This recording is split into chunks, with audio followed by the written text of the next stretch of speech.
Aula passada, então, ou as aulas passadas, né, a gente estudou sobre as trajetórias mecânicas, sobre,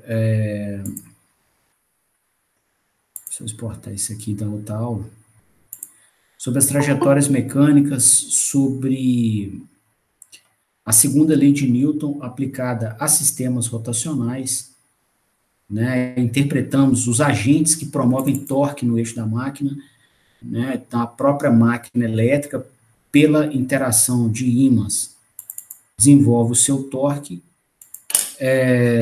a carga do cliente desenvolve também, né, o torque dela,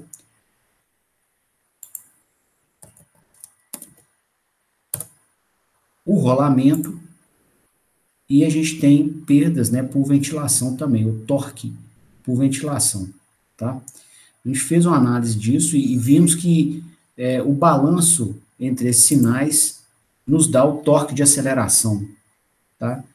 Então, caso os torques desses agentes não se equilibrem ou não se anulem,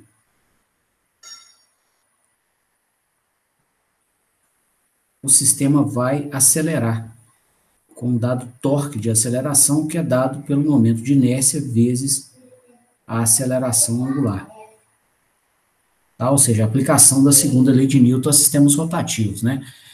Para sistemas de translação, quando ela é aplicada, a gente tem o quê? Que a somatória das forças é massa vezes aceleração. Ou seja, se há uma força resultante atuando no sistema, o conjunto mecânico vai acelerar, tá? Na direção daquela força resultante. Aplicando aqui a sistemas rotacionais, né, e particularizando por caso de máquinas elétricas, a somatória dos torques, né, se ela não se equilibra ou se há um torque resultante, o conjunto mecânico vai acelerar também. Só que ele vai ter essa aceleração, né, na direção da configuração do movimento, que é a direção rotativa. Tá? Isso aí foi o material, então, da nossa aula passada. Né? Vimos que, por vezes, a gente... Ô, Léo, você não está compartilhando a tela, não, se você estiver indicando aí os pontos. Oh, desculpa. Esqueci. Apareceu agora? Agora sim. Ah, valeu, obrigado. Eu esqueci mesmo.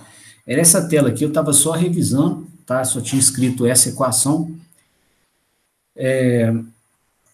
Bom, eu queria então começar a abordar com vocês hoje algumas considerações sobre potência e energia em sistemas rotativos, tá? Particularizando para a máquina elétrica.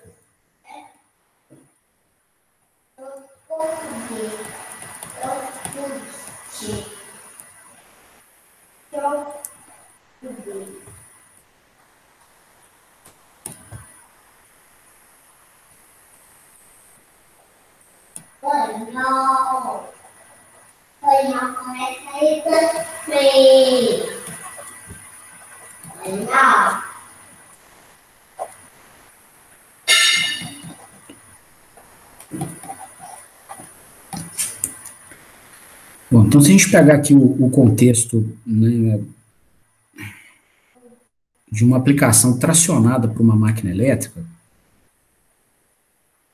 quais são as potências envolvidas, qual que é a energia consumida por cada um dos agentes, né, ou entregue por cada um dos agentes.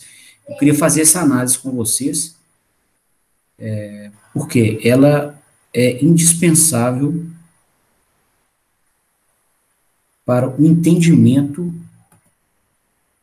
do elemento que é o maior responsável pelo consumo de energia elétrica em indústrias, tá? Na indústria, você vai ter cerca aí de 80% da energia elétrica, ou mais, dependendo da indústria, consumida em máquinas elétricas, tá?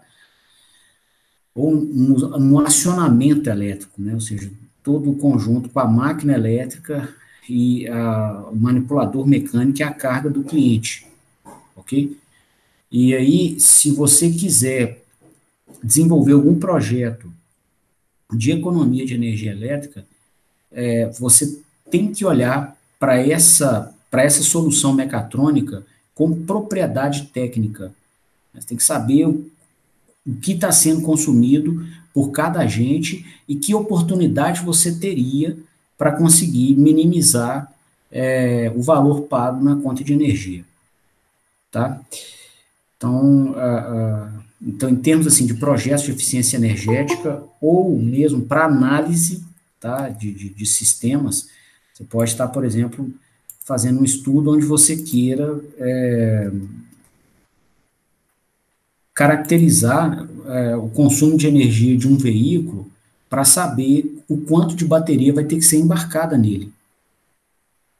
Tá? Ou então, para saber, se for um metrô, por exemplo, de acordo com as trajetórias que você precisa desempenhar e com o tanto de pessoas que vai estar embarcada dentro do metrô, qual que vai ter que ser, né, a potência e a energia desenvolvidas naquele conjunto e, consequentemente, como que vai ser a alimentação no sistema elétrico. Tá? Isso vai mandar na bitola dos cabos, na configuração do sistema elétrico, que serve como fonte primária de potência mecânica para aquele metrô. Tá? Então, é importante que a gente conheça com propriedade esses sinais. Então, aqui eu vou desenhar a máquina elétrica, por dentro dela está o rotor, por fora aqui vem o estator, que é a parte que não rotaciona.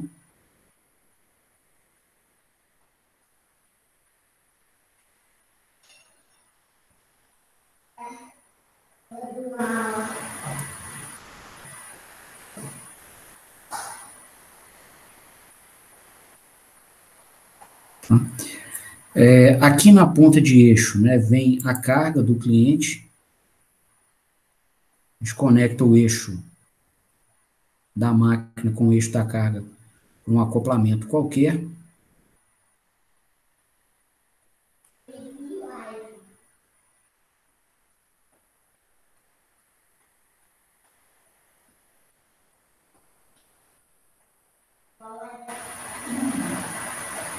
Tá?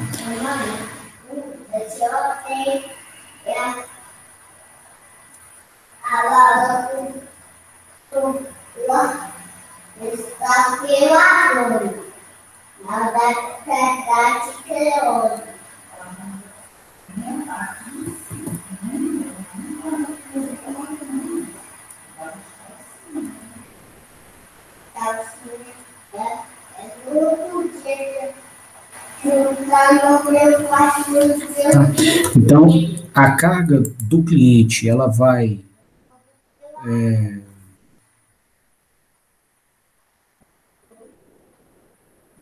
desenvolver o seu torque, sua intenção de movimento, né? Aqui nesse caso ela está doida para fazer, ó,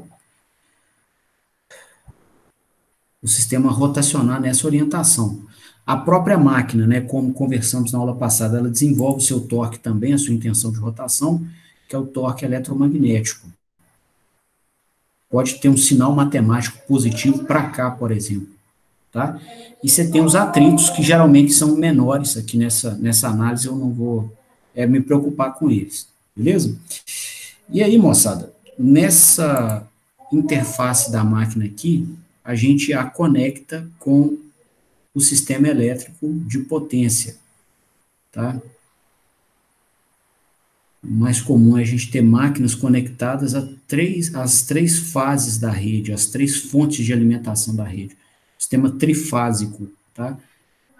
Então, a máquina ela é construída com 3 circuitos monofásicos. Os mesmos circuitos que vocês veem nos cursos de circuitos, tudo a mesma coisa.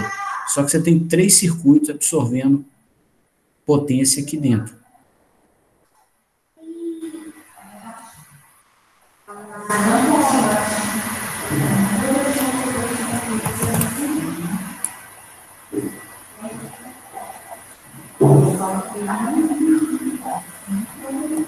Tá? Bom,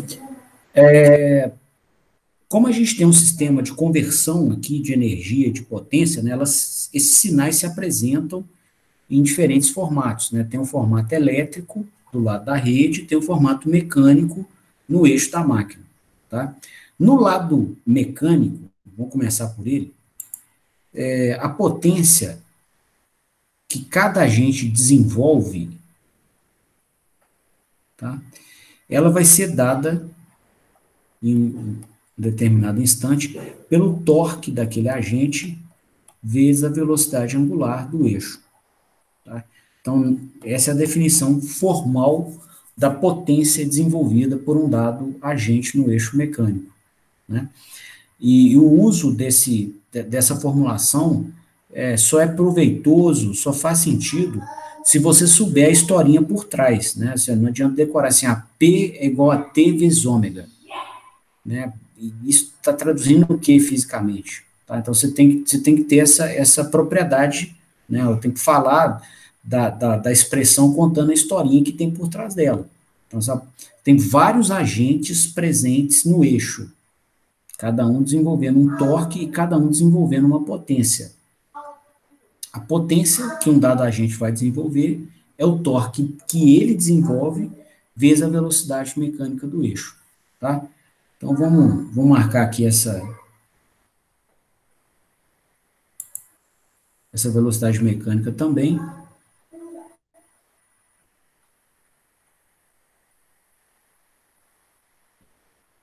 Vou chamar de ômega mec, tá?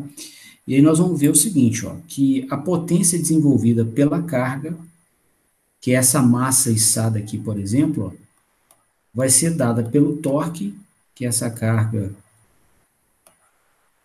desenvolve no eixo vezes a velocidade mecânica.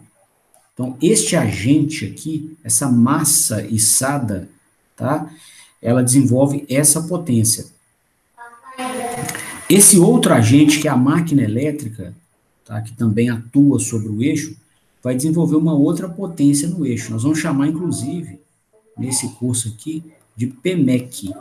Então, a potência que a máquina desenvolve no eixo mecânico, para diferenciar bastante da potência que ela desenvolve nos terminais elétricos. Então, a potência que a máquina desenvolve no eixo mecânico vai ser o torque eletromagnético vezes a velocidade mecânica. É o mesmo eixo, então a mesma velocidade mecânica de rotação, né, vista pela carga, vai ser vista também pela máquina. Óbvio aqui, desconsiderando a presença de transmissão mecânica, tá? Você tem um acoplamento direto ali do eixo com a carga. Depois nós vamos ver o efeito da transmissão, tá? Essa semana ainda, inclusive. Bom, então, dessa maneira a gente consegue caracterizar, né, os sinais de potência dos agentes presentes no eixo mecânico, tá? Vai ter também a potência desenvolvida nos terminais elétricos da máquina, né? Então, por exemplo, na fase a gente tem a tensão da fase A, que alimenta o estator da máquina. Então, vamos colocar esse S para se referir a stator em inglês. E a gente vai ter uma determinada corrente que circula na fase A do estator, tá? Aqui você vai ter a outra fase da rede com a tensão da fase B, né, com uma determinada tensão que a gente vai chamar de PBS, e vai circular uma corrente IBS, tá? Aqui vai ter a tensão da outra fase da rede, que a gente vai chamar de tensão da fase C, e vai circular uma corrente ICS aqui, tá? E nos terminais elétricos, né, cada um destes circuitos que vai ser alimentados, que vão ser alimentados por essas fontes, eles vão consumir uma potência dada pelo produto da tensão vezes a corrente. Então, a potência, né, desenvolvida na fase A do estator vai ser a tensão da fase A vezes a corrente. A potência desenvolvida na fase B,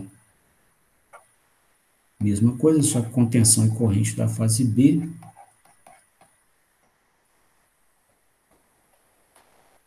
E a potência na fase C, idem.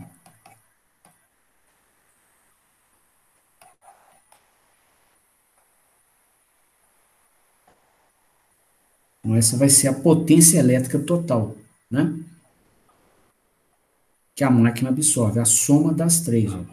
Que entrou na fase A, potência é um valor instantâneo, né? Então, vai ser o que entrou na fase A, mais o que entrou de potência naquele instante na fase B, mais a potência desenvolvida na fase C. Tá? Então, esses são os sinais de potência nos mundos elétrico e mecânico. Tá? O que vai acontecer, né, no interior da máquina? A gente vai observar uma conversão dessas potências. Né? Então, de alguma maneira, aqui a gente vai saber os detalhes com a modelagem da máquina, né? Mas a gente vai olhando de uma maneira terminal, né, nas interfaces da máquina elétrica com os dois mundos que ela conversa, que é o elétrico e mecânico. O que vai acontecer? A gente vai injetar potência pelos terminais elétricos. Então, de alguma forma, aqui, né, vai fluir potência elétrica para o interior da máquina. Tá? Parte dessa potência elétrica vai ser consumida para variar a energia do conjunto rotativo. Observa que aqui o rotor, o eixo e o dromo, né, são massas que têm o grau de liberdade de rotação. Então, caso a gente queira variar a energia desse conjunto rotativo, tá, nós vamos demandar potência. Né? A potência te diz a taxa de variação da energia no tempo. Então, se você tiver energia variando no tempo, você está tendo potência. Então, você vai ter uma parcela de potência aqui consumida pelos elementos inerciais, as massas, uma potência inercial. A outra parte dessa potência, moçada, vai ser dissipada para o ambiente como calor. A gente vai ter um fluxo de calor no tempo aqui para o ambiente. E o que sobra, tanto para o ambiente quanto para o próprio interior da máquina, tá? O próprio corpo da máquina também se aquece, tá? Então, você tem calor para o ambiente e para o interior da máquina, tá? E o que sobra vai ser injetado no eixo mecânico, tá? Então, esses são, né, os formatos das potências envolvidas nesse sistema. Né? Observa que são vários formatos, né? Um sistema que tem potência envolvida né, em todos esses formatos aqui. E um detalhe também, tá? Eu até esqueci uma parcela aqui. Parte dessa potência vai ser absorvida quando a gente tenta variar os ímãs da máquina. Né? Comentei com vocês na aula passada que essa máquina sintetiza torque no eixo pela atração de ímãs, tá? Pela interação entre ímãs. Ímãs, né, ou campos magnéticos, são uma das formas de se armazenar energia na natureza. Tá? Então, quando a gente, por exemplo, a máquina está desligada e esses ímãs têm que ser sintetizados na máquina, a gente vai consumir potência também. Ou se ela muda, se você quiser mudar o ponto de operação dela e quiser variar o torque, você vai ter que variar os ímãs. Vai demandar consumo de potência também. Então, vou até revisar esse desenho aqui, né? Vou colocá-lo maior ali embaixo. Deixa eu ver se eu consigo fazer aqui, ó. Só puxar uma linha aqui, ó. Você vai ter também uma parcela de potência magnética, tá? Absorvida no campo magnético da máquina. Então, você tem todas essas parcelas envolvidas aqui. Deixa eu só melhorar o desenho aqui na parte da potência térmica. Não consegui escrever por falta de espaço aqui. Eu queria melhorar um pouquinho.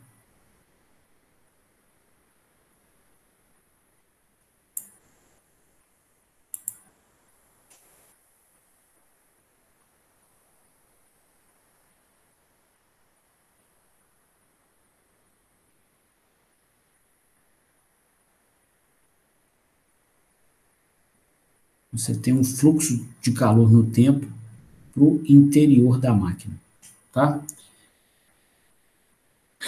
Então, da potência térmica que a máquina desenvolve, parte dela fica no interior da massa, né, da máquina, tá? Vai contribuir com o aumento da agitação térmica das moléculas da máquina e parte vai para o ambiente, ok?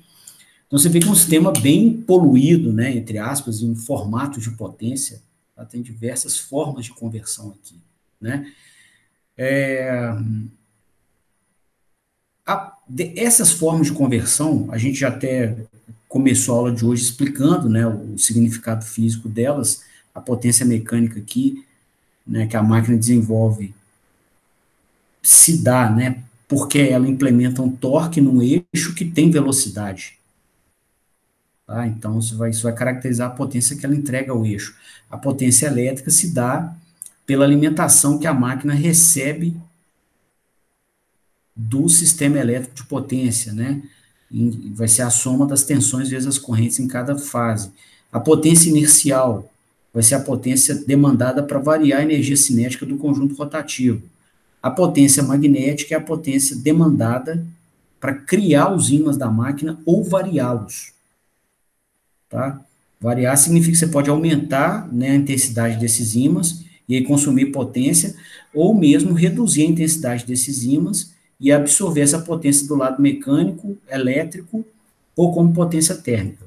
E a potência térmica aqui, né? Como que ela é criada? Ela existe porque eu estou falando? Não, né? Essa potência térmica, ela é criada por quê? Vamos fazer um novo desenho da máquina. Porque essa máquina, ela é implementada, tá, nos terminais de estator, que são alimentados pelas três fases, com bobinas de cobre. Bobinas de cobre têm resistência elétrica. Quando circular corrente em resistência elétrica, nós vamos ter o efeito Joule, RI ao quadrado. E aí vamos converter uma parcela da potência térmica, de potência elétrica, em potência térmica. Tá? Então, se a gente fosse, né, desenhar essa máquina com mais detalhes para incorporar isso, a gente teria esse desenho aqui, ó.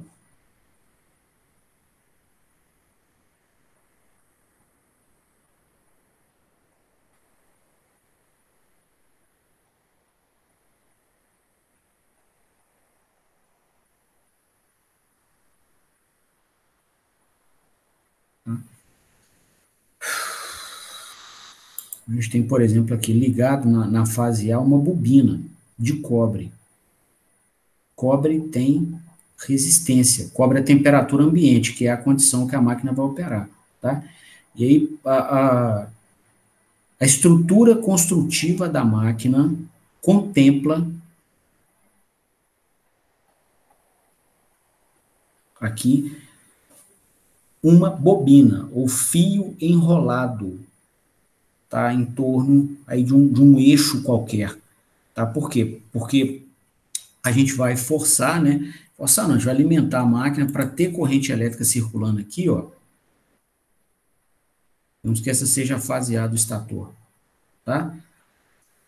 E aí, se a gente aplicar a regra da mão direita, com essa corrente circulando desse jeito, nós vamos criar o ímã, o campo magnético da máquina, tá? Com linhas de campo orientadas assim, ó. Então, você vai ter um ímã do estator orientado na direção do rotor. A máquina é propositalmente construída, né, para ter esse ímã orientado na direção do rotor, a direção radial, para ele poder interagir com o ímã do rotor e produzir torque, tá? Somente na direção que nos interessa. Não vai produzir torque em outras direções, que só vai servir para sobrecarregar rolamentos,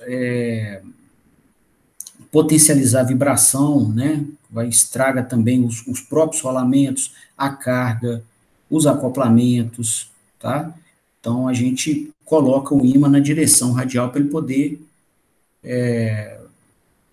interagir com o ímã do rotor e produzir movimento na direção que nos interessa, ok? Isso é uma exigência para que a máquina opere, só que quando essa corrente elétrica circular aqui, vamos colocar aqui que a gente colocou a fasear da rede, fasear da máquina.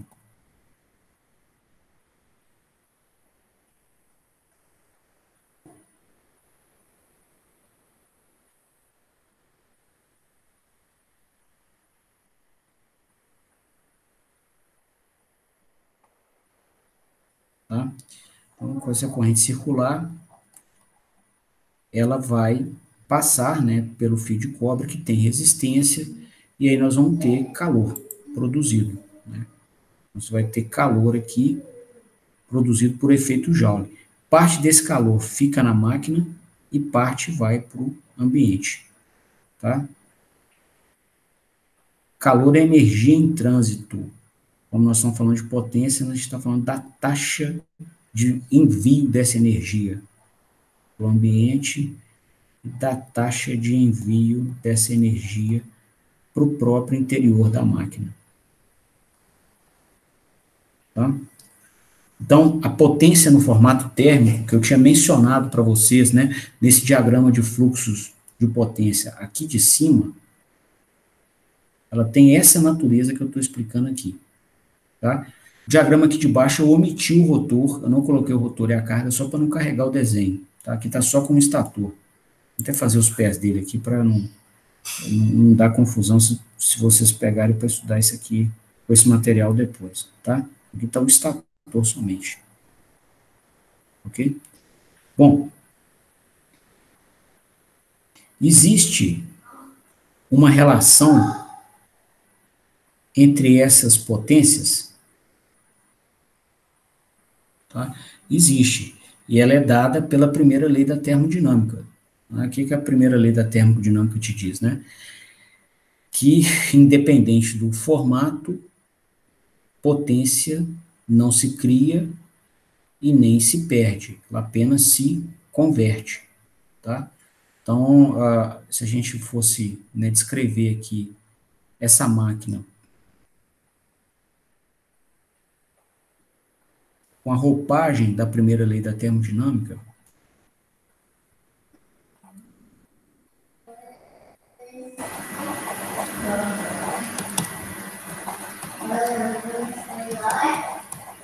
o que a gente fala na primeira lei da termodinâmica, né?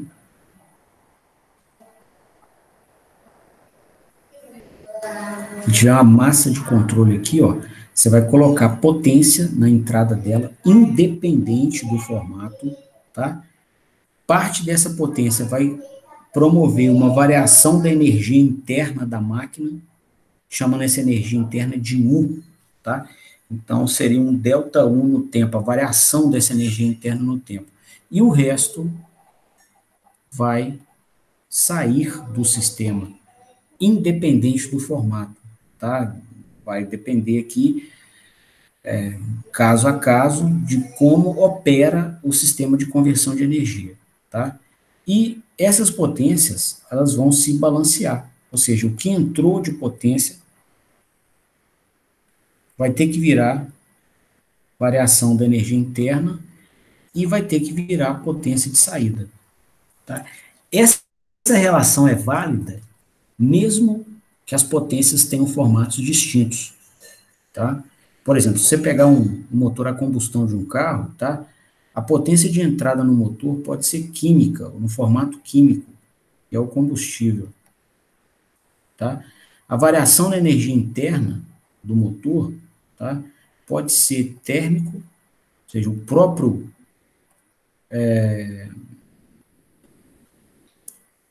bloco do motor, cabeçote e acessórios em volta, né? Ele vai aquecer, vai absorver um pedaço dessa potência e se você incluir, né, no interior do motor o próprio virabrequim, você vai ter parte dessa potência no formato mecânico. A potência mecânica também. E a potência de saída desse motor seria térmica, calor dissipado para o ambiente, tá? Mais mecânica, movimento do veículo. Inclusive, no motor a combustão interna é muito mais térmico do que mecânico, tá? Basicamente, você vai ter 70%, 75%, 80% da potência química que você pagou na gasolina a preço de ouro consumida aqui como potência térmica. Tá? A máquina de baixíssima eficiência. Então, esse é um exemplo, né, de aplicação da primeira lei da termodinâmica. Independente do contexto, ela é válida. Tá? Se fosse para a gente aplicar no caso da máquina elétrica, o que a gente pode dizer? Né? Que a potência de entrada, tratando aqui como a nossa massa de controle, a máquina elétrica, que essa linha aqui foi a máquina a combustão interna. No caso para a máquina elétrica, tá? A potência de entrada, tá, pode ser a potência elétrica que a gente desenhou ali em cima. Tá? Parte dela vai ser consumida como potência térmica, tanto a máquina se aquece, né? Aí, desculpa, até um passo antes aqui, né? Como a gente, seguindo aqui, na mesma sequência da primeira lei da termodinâmica, ó. Então, a variação da potência interna da máquina vai ser a potência térmica interna, ou seja, a temperatura da máquina vai subir, tá? A potência magnética, a gente vai variar, a gente vai criar ímãs, reduzir, aumentar ímãs, a gente vai ter a variação dessa potência interna aqui. Parte dessa potência interna vai ser a potência inercial, vai ser potência absorvida pelo conjunto rotativo. A outra parte, que é a parte de saída, né, potência que ela vai disponibilizar na sua saída, vai ser a potência mecânica. Essa efetivamente é a potência nobre para nós, né, que vai tracionar o processo, mais a potência térmica que ela dissipa para o ambiente.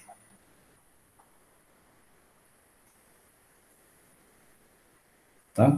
Então, aplicando a primeira lei da termodinâmica para a máquina elétrica, a gente tem esse balanço entre as potências. Tá?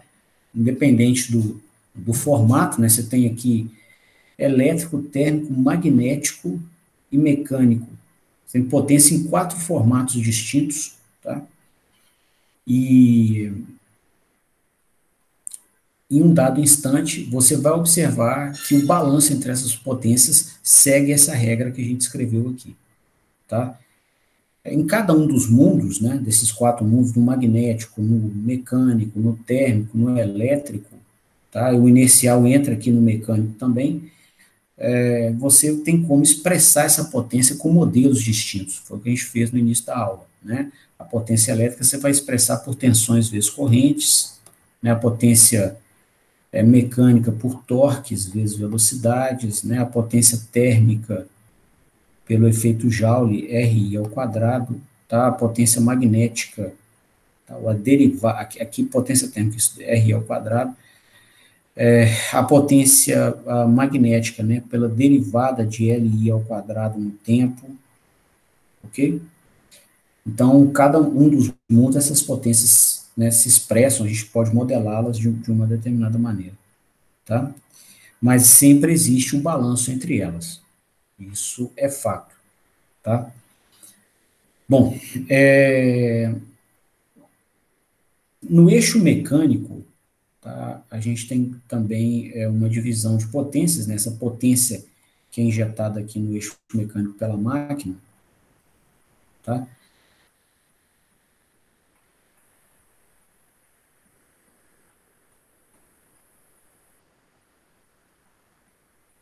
Parte dela vai ter que alimentar a carga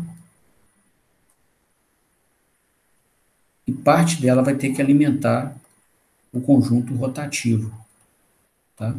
Vou até tirar o conjunto rotativo aqui da massa de controle que a máquina representa. Tá?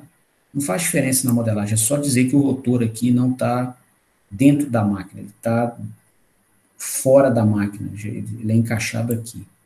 Tá? Como elemento externo.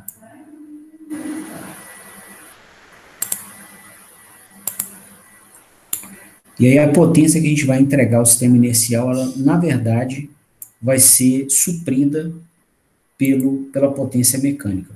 Ok? Bom, tem como a gente avaliar uma relação entre essas potências, né? E elas merecem ser vistas com cuidado, porque estão associadas com a receita que essa planta produz, né? Ela existe, por vezes, para tracionar essa carga útil aí, tá? Tem como a gente estabelecer uma relação entre elas. Você vai observar aqui o seguinte, ó. Se você pegar a segunda lei de Newton,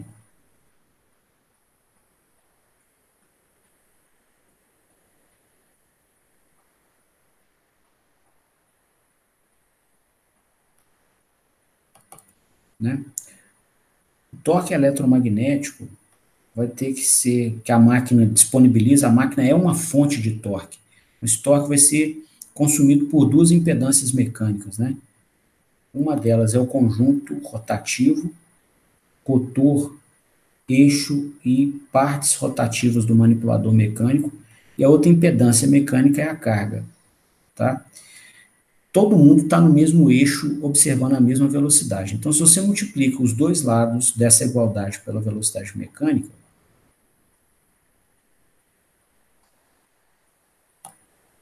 você consegue destacar as potências que cada um deles desenvolve. Tá? O que a gente observa aqui? Aqui, por exemplo, ó, é a potência que a máquina desenvolve no eixo mecânico. Aqui, ó, primeiro termo, J vezes a aceleração, momento de inércia vezes a aceleração, vezes a velocidade angular. Tá?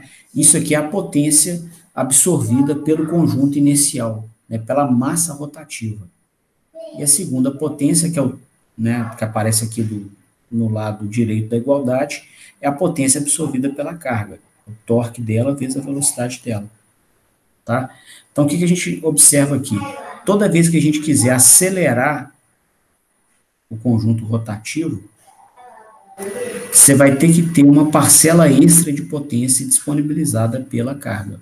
Tá? Então, enquanto não há aceleração, a máquina tem que fornecer uma potência somente igual à potência que a carga exige. Tá? Convém destacar também, a carga do cliente exige a sua potência, não é nós que a gente, não somos nós que escolhemos. Tá? Aqui é uma exigência do cliente. Tá? Por quê? Ele sabe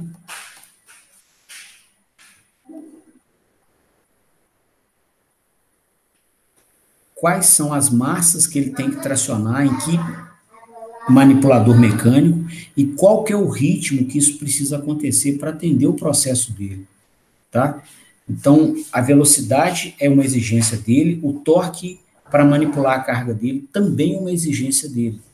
Então, a potência que a carga dele desenvolve é exigência dele, a gente não escolhe isso, tá? A gente vai ter que alimentar o sistema mecânico com essa potência. A gente vai alimentar como? Através da máquina. Tá? Então, dessa potência que a máquina disponibiliza, uma fração dela vai para a carga do cliente e a outra parcela vai para o conjunto rotativo. E a parcela que vai para o conjunto rotativo, que é essa potência inercial aqui, ela só existe se o conjunto estiver acelerando. Tá? Então, se você tem um sistema que acelera recorrentemente, você exige da fonte de potência do sistema mecânico, tá, uma parcela extra de potência. Tá? Você vai ver a diferença disso. Aqui a gente está falando da máquina elétrica, né? Você pode analisar, por exemplo, a máquina a combustão, vale a mesma segunda lei, só que ao invés de ter torque eletromagnético, você teria o torque do sistema a combustão interna, né? E você vai observar o seguinte, se você dirigir um carro, tá usando bastante do piloto automático, para que ele conserve velocidade constante a maior parte possível do tempo, você vai reduzir o consumo do carro, tá? Do que ficar naquele desespero, acelera muito, frena muito, ou seja, toda hora que você está fazendo isso, a aceleração especialmente, você está exigindo da sua fonte primária de potência mecânica, tá, uma parcela extra de potência para poder imprimir essa parcela ao conjunto inercial. Se você mantém a velocidade constante, você não vai ter essa parcela extra presente. tá? Em alguns cenários, né, no caso de um carro, se você estiver conduzindo um carro, você pode escolher o seu estilo de direção. Tem gente que gosta de dirigir acelerando sem parar. É da pessoa, pode ficar à vontade, só tem um preço, vai pagar um preço por isso, que é fazer o carro beber mais, tá? Mas ainda assim a pessoa tem escolha. Em alguns processos industriais você não tem escolha não, a aceleração ela vai ser uma escolha também do cliente, né? Da mesma forma que ele escolhe a velocidade, como a gente comentou semana passada, ao escolher um dos sinais de trajetória mecânica, você está escolhendo todos eles. Então, ao escolher a velocidade, também vai ser escolhida a aceleração, tá? E aí vai ter processo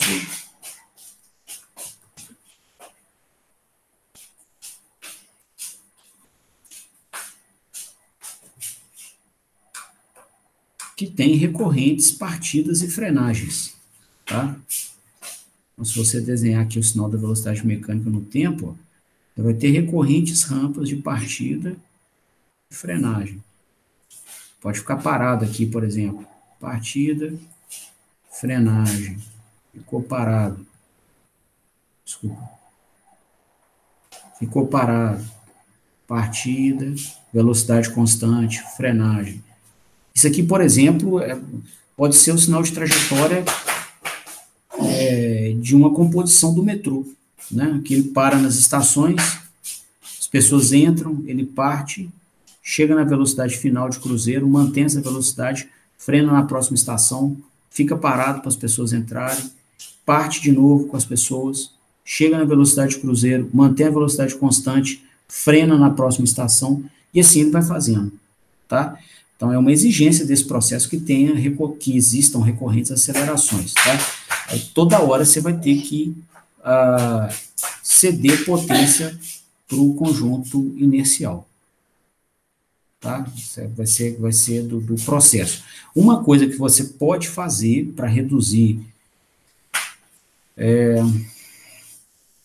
esse suprimento de potência, tá, é usar um conjunto mecânico com um momento de inércia mais baixo.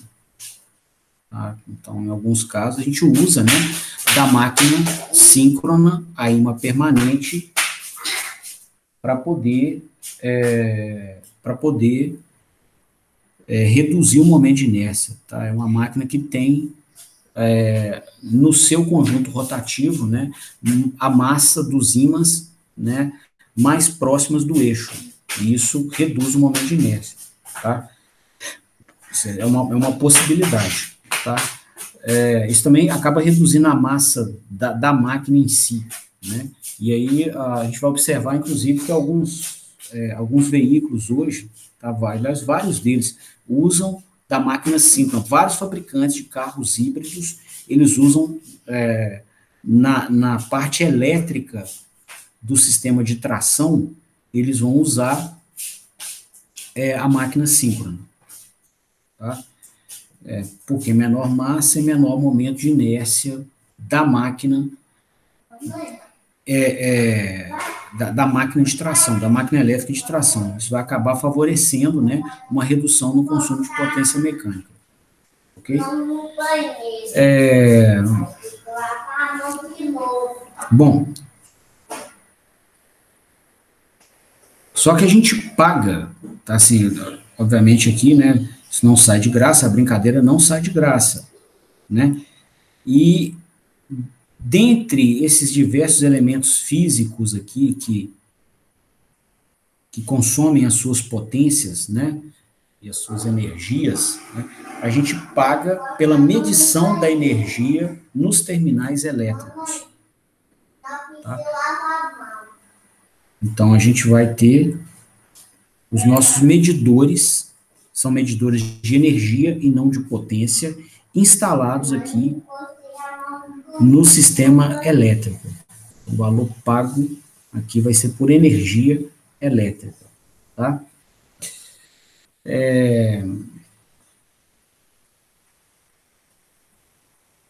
Essa energia paga, né, ela é uma demanda, né, do processo, você não tem como se ver livre dela, e ela existe para poder tracionar a carga útil.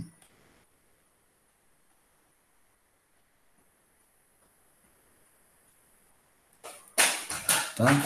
Se a gente pudesse escolher, se a gente pudesse escolher, tá? Se tivesse uma máquina perfeita, a gente pagaria nos terminais elétricos a conta do que a carga mecânica consumiu. Tá?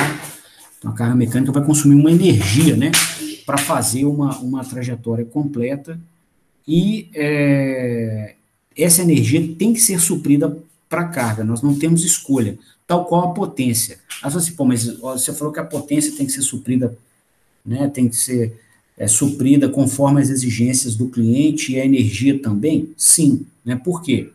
Eu comentei com vocês, aqui, ó, até aproveitando esse desenho, aqui, ó, né, a potência mecânica é uma exigência do cliente. Né? Por consequência, a energia vai ser também. Por quê? A energia que um determinado agente consome em um intervalo de tempo é a integral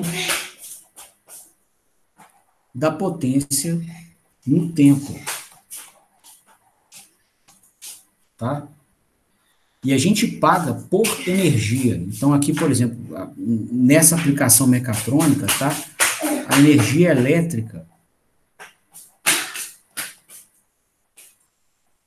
seria a integral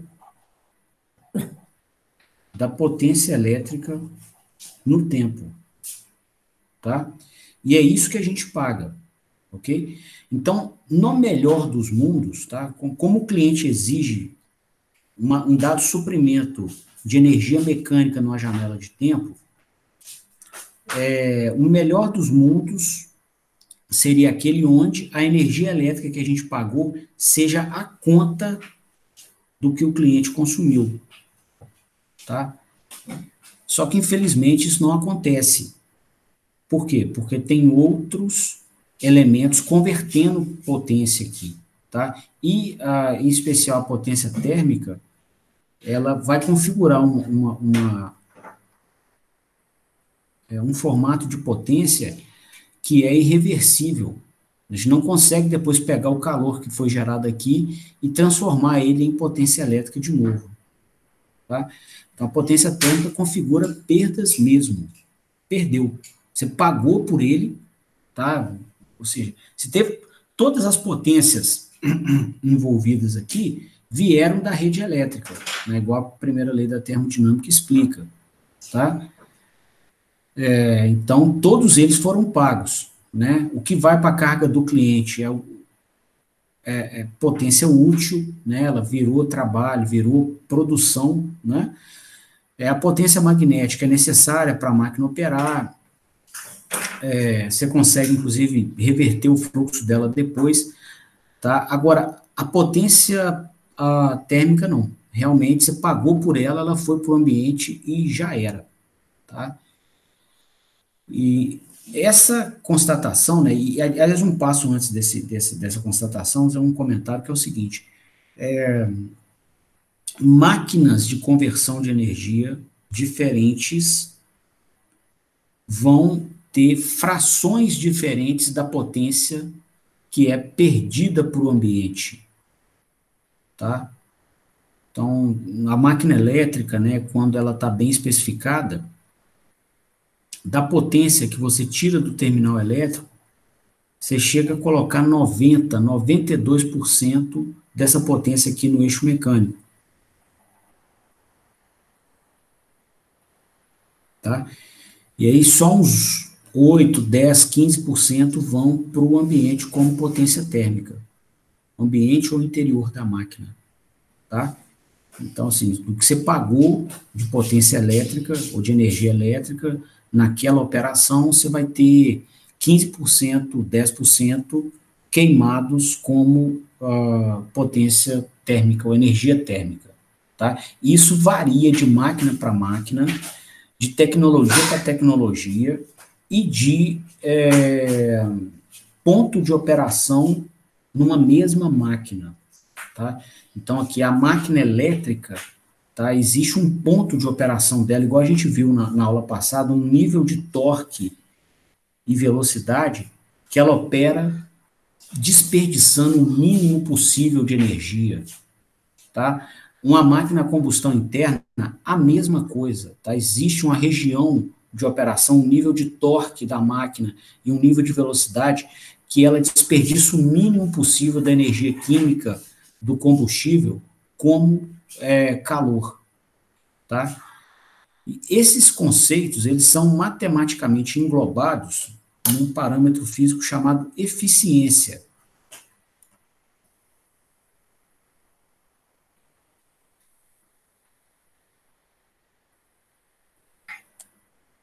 Então, a eficiência,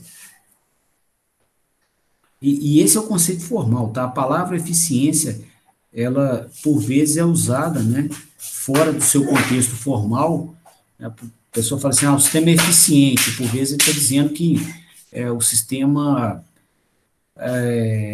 tem alta segurança operacional, a taxa de falhas é baixa, por exemplo, não é o conceito formal. O conceito formal dela te diz o seguinte: qual é a fração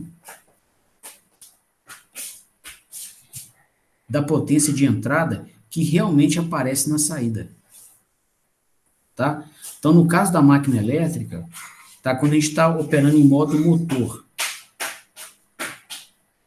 a potência de saída é a potência mecânica e a potência de entrada é a elétrica.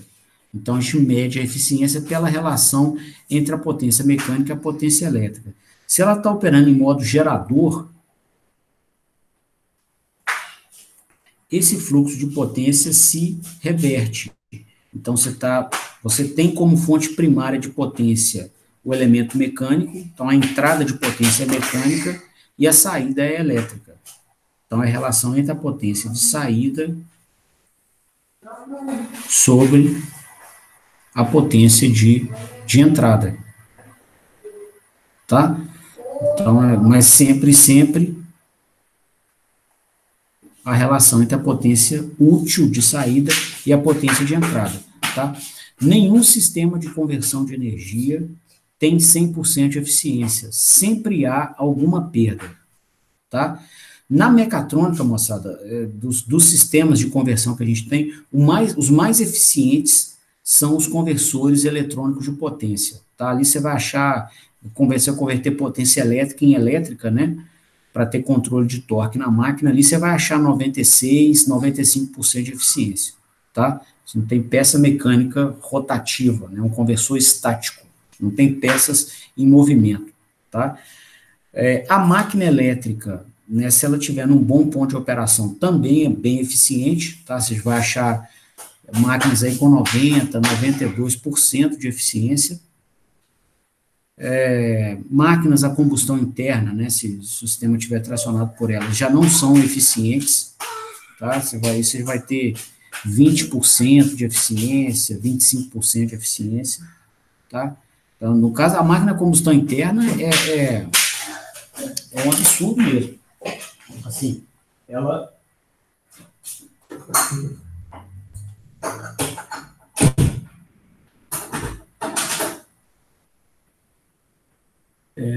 ela é mais uma máquina de produção de calor do que de movimento, tá? Assim, se ela estiver muito bem ajustada, tá? Você vai conseguir com ela aí 20% de eficiência, 25%, tá? Estourando 34%, se eu não me engano, que é a eficiência de uma máquina de Carnot, né? Que tem baixíssimos atritos, tá? Então é muito pouco eficiente mesmo. Tá? Já a máquina elétrica, você vai conseguir aí 80%, 90% de eficiência. É bem mais eficiente do que a máquina a combustão interna, tá? Bom, uma vez que o cliente da aplicação exige, essa potência,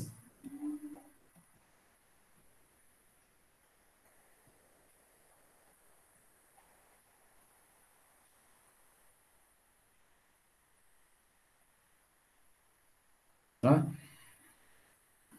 Quanto mais eficiente for a máquina, menor a potência que você tira dos terminais elétricos, tá?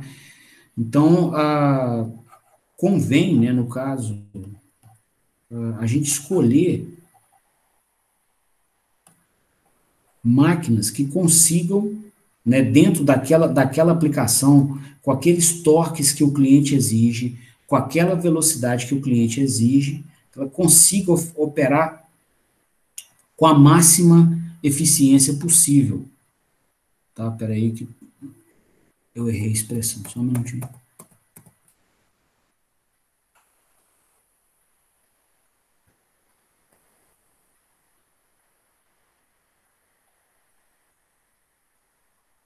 Tá? Então, já que essa parcela aqui é exigência do cliente, quanto maior for a eficiência da máquina, menor a potência extraída dos terminais elétricos. E qual vai ser a consequência disso? Menor a energia elétrica consumida em uma janela de tempo, né? A potência é um sinal instantâneo. A energia você mede uma janela de tempo, tá? Você vai somar, né, de um instante inicial que você começou a medir até um instante final, os pequenos consumos de energia que o sistema teve para ter a energia final, tá? Os pequenos valores de energia vão ser todos somados, integrar é somar, né? Você vai somar esses pequenos valores de energia aqui para ter energia final depois de um intervalo de tempo, tá? Então, essa vai ser a nossa a energia elétrica que é a paga, tá? Então, uma vez que o cliente exige a potência dele, quanto mais eficiente for o acionamento, menor a potência elétrica, com menos potência elétrica consumida da rede, menos energia elétrica e menor o valor da conta, tá? Então, a gente vai ver nessa disciplina, né, o que influencia na eficiência da máquina, ou seja, uma mesma máquina, tá, ela tem infinitos valores de eficiência de acordo com o ponto de operação. A gente vai ver uma estratégia para escolher uma máquina que tem eficiência máxima para atender uma dada aplicação do cliente, ok? Isso tem impacto direto no valor pago na conta de energia, que é algo relevante, muito relevante mesmo da gente estudar, porque em várias indústrias a energia elétrica é o primeiro ou segundo insumo mais caro da planta. Tá? E cada vez mais caro. Geralmente as abordagens são muito inocentes para poder viabilizar os cortes de custo, né? O pessoal fica insistindo em apagar a luz, em colocar telha translúcida. Claro que isso tudo ajuda, mas não traz retornos financeiros substanciais, né? Tal como aqueles que seriam alcançados